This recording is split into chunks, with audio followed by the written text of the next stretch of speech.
ഏകദേശം ഒരു 1.5 മാസമായിട്ട് ഞങ്ങളുടെ ജീവിതം ഭയങ്കര തിരക്ക് പിടിച്ചതായിക്കൊണ്ടിരിക്കുകയാണ്. വേറൊന്നുമല്ല, ഓസ്ട്രേലിയക്ക് പോകാനുള്ള ആ ഒരു പ്രിപ്പറേഷൻ, പിന്നെ ഇതിൻ്റെ കൂടെ തന്നെ ഓപ്പൺ ഹോം നടന്നുകൊണ്ടിരിക്കുന്നു.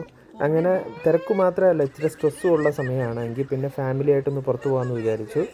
നേരെ ഞങ്ങൾ പാർക്സ് പാർക്കിലോട്ട് പോയി. ബിന്ദുവിനെ അങ്ങനെ പുറത്ത് വരാനൊന്നും കിട്ടാറില്ല. കാരണം ബിന്ദു സൺ അലർജിക്ക് ആയതുകൊണ്ട് അത്യാവശ്യം സണ്ണി ഡേ ഒക്കെ ആണെങ്കിൽ വീട്ടിൽ തന്നെ ഇരിക്കാനാണ് പുള്ളിക്കാരത്തി ഇഷ്ടപ്പെടുന്നത്. അങ്ങനെ അവസാനം ഞങ്ങൾ പാർക്സ് പാർക്കിൽ ചെന്നു.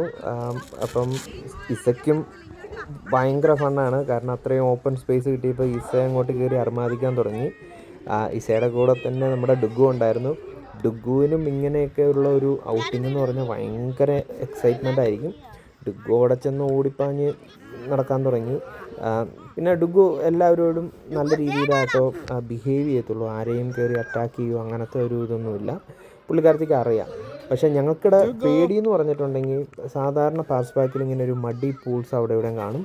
അപ്പം നേരത്തെയൊക്കെ ഡുഗുവിനെ കൊണ്ട് പോകുമ്പോൾ ഡുഗു അവിടെ കിടന്ന് കുത്തി മറിഞ്ഞ് ഈ പന്നിക്കുട്ടന്മാരൊക്കെ ചെയ്യണ പോലെ ചെയ്തിട്ട് ആകെ വൃത്തികേടായിട്ടാണ് തിരിച്ചു വരാറുള്ളത്. പക്ഷേ ഇപ്രാവശ്യം അങ്ങനത്തെ മഡി പൂൾസ് ഒന്നും ഇല്ലായിരുന്നു. അതുകൊണ്ട് ഡുഗു അത്യാവശ്യം ക്ലീനായിട്ട് തന്നെ തിരിച്ച് വണ്ടി കയറി.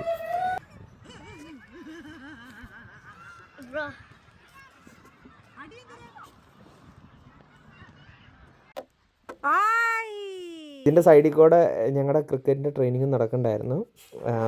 അപ്പോൾ ട്രെയിനിങ് സ്റ്റാർട്ട് ചെയ്ത് കഴിഞ്ഞപ്പം ആസ് യൂഷ്വൽ അപ്പനും മോളും തമ്മിലുള്ള വാഗ്വാദങ്ങളായി, തർക്കങ്ങളായി, ഒച്ചപ്പാട് ബഹളമായി.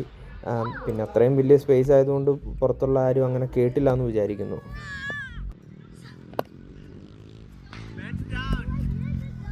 ഏകദേശം ഒരു 1.5 മണിക്കൂർ ഞങ്ങൾ അവിടെ സ്പെൻഡ് ചെയ്തു. പിന്നെ തിരിച്ച് വീട്ടിലേക്ക് വന്നു.